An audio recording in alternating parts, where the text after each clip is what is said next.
1 గంట ప్రాంతంలో ఆకస్మికంగా అగ్ని ప్రమాదం జరిగి బోయ ఓబులేసు వారి కుమారులైన సురేష్ ఆనంద్ కుటుంబాలు చెందినటువంటి 2 గుడిసెలు పూర్తిగా దహనమైనాయి.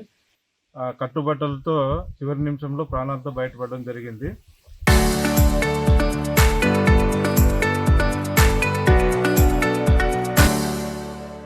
ఫైర్ ఇంజిన్ వచ్చిన తర్వాత మంటలను ఆర్పి పూర్తిగా అదుపులోకి తీసుకోవడం జరిగింది.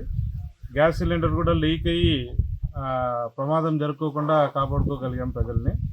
తర్వాత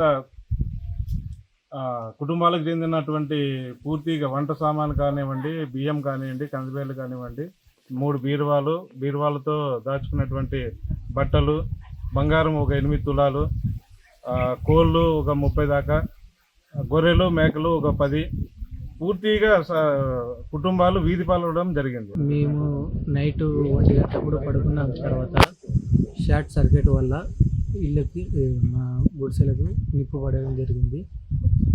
రాత్రి నేను ఉన్నప్పుడు మా పక్కంటే వాళ్ళు వచ్చేసి లేపిన తర్వాత మేము బయటకు వచ్చి రావడం జరిగింది.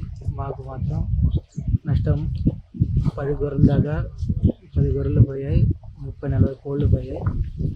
ఇంట్లో బంగారు 7 నుంచి 8 పొలాల బంగారు పోయింది. నా దగ్గర ఉన్న డబ్బులు కూడా 40 నుంచి 30,000 దాకా పోయాయి. మొత్తం కట్టుబట్టలు గిట్టలు అన్నీ పోయాయి. బియ్యం బస్తాలు ఏమీ లేవు, మొత్తం కాలిపోయింది. ఇల్లు మొత్తం కట్టుబట్టలతో రోడ్డు పెట్టుకున్నాం.